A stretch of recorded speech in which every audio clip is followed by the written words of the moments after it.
Chapter 24. Go Play Outside. Now that the TV was gone, the boys decided to follow their mother's advice. Go play outside. One afternoon, his brothers ran inside to invite little Eddie to come out and play a special game they'd invented. Cowboy and Indians. "Isn't that supposed to be cowboys and Indians?" Eddie asked. "No, not this time. You're going to be the cowboy, and we're going to be the Indians." When he asked how to play, they led him outside to the edge of the yard and carefully tied him to a young sassafras tree. Then, when he was secure, they began to pile brushwood up around his feet. When it got to the height of his knees, they produced a box of matches and commenced lighting the fire. As the smoke started to rise, Eddie's brothers ran off laughing. Eddie began to holler. Fortunately, his mother was standing at the kitchen sink doing dishes.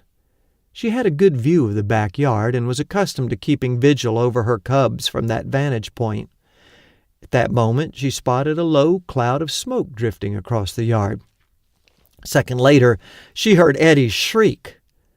Drying her hands, she stepped out the back door to see what was going on. There was her firstborn, tied to a burning stake, and somewhere from behind the bushes she could clearly make out the sound of stifled giggles. As she untied the knots, Eddie looked up into his mother's face.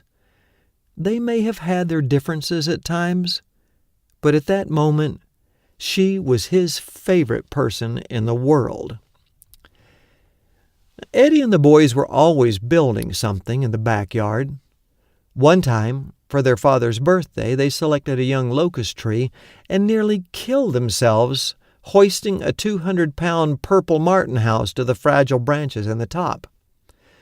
Another time, they went into the woods and cut down 20-foot saplings. They dragged them back to the yard and practiced the lashing they'd learned in Boy Scouts.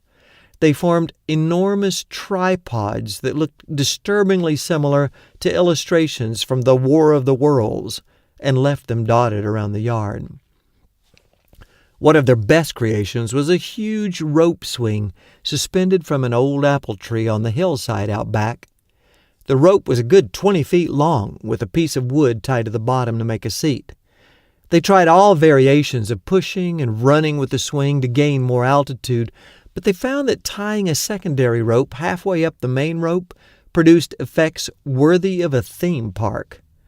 As the swinger was sailing forward, out over the void, the puller would haul back on the control rope, causing the swinger to soar skyward with his feet aiming toward the clouds. The altitude that could be produced was breathtaking. During their time at Racine, Eddie's folks must have decided life was too tame, because they brought home a couple of foster brothers. They hadn't really planned on it. They'd been down to the jail to visit an acquaintance of Eddie's dad and happened to see two kids sitting behind bars. "What'd they do?" asked Eddie's mom. "Oh, nothing. Their folks are in jail for fighting, and we haven't got any place to keep the kids." "Well, I'll take them," said Eddie's mom. And so Eddie wound up with two more brothers, Perry and Ori. Ori was in high school, smoked, and was so good-looking he had to fight the girls off him. Perry was his little brother. He was about 11 years old. He had big brown eyes and long hair. He had perfected the art of annoying his big brother, and he turned his talent on Eddie and his brothers in short order. One day, Perry was riding the swing, and Eddie was pushing. Perry was making comments about how weak Eddie was, how ugly he was, how inept he was, how unintelligent he was, and Eddie was getting a little tired of it. He looked at Perry, swinging away on the rope, and then he looked at the control rope he held in his hand. An evil thought came into his head, and he didn't fight it very hard. He jerked back on that rope, and Perry nearly did a backflip out of the swing. When Perry sailed out the next time, Eddie pulled harder.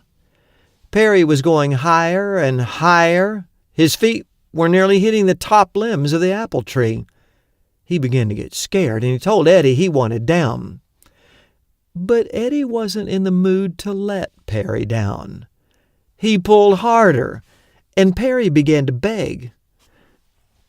"Ah, be quiet, you little chicken," said Eddie. "Let me down," screamed Perry. "I'm gonna fall." "You aren't gonna fall," Eddie said with exasperation. Then Perry fell. It was spectacular. As he sailed out into the blue, he sort of came disconnected from the swing. He flapped his arms like a young buzzard. He turned a slow somersault in the air, and then he hit the ground with a sickening thud. Eddie just stood and stared. "Oh, my arms," moaned Perry. Eddie breathed a sigh of relief. At least Perry was still alive. Eddie ran down the hill. He'd recovered enough to think of a sarcastic remark, but just as he was going to make it, he looked down at Perry. Both his arms were bent like the gooseneck on a bicycle. It made Eddie feel queasy. He didn't want to think what it made Perry feel like. Suddenly he became very concerned and felt horribly guilty.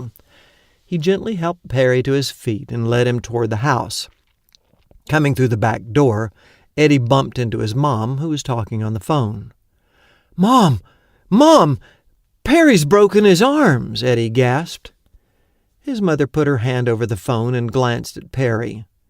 He seemed to be conscious and breathing.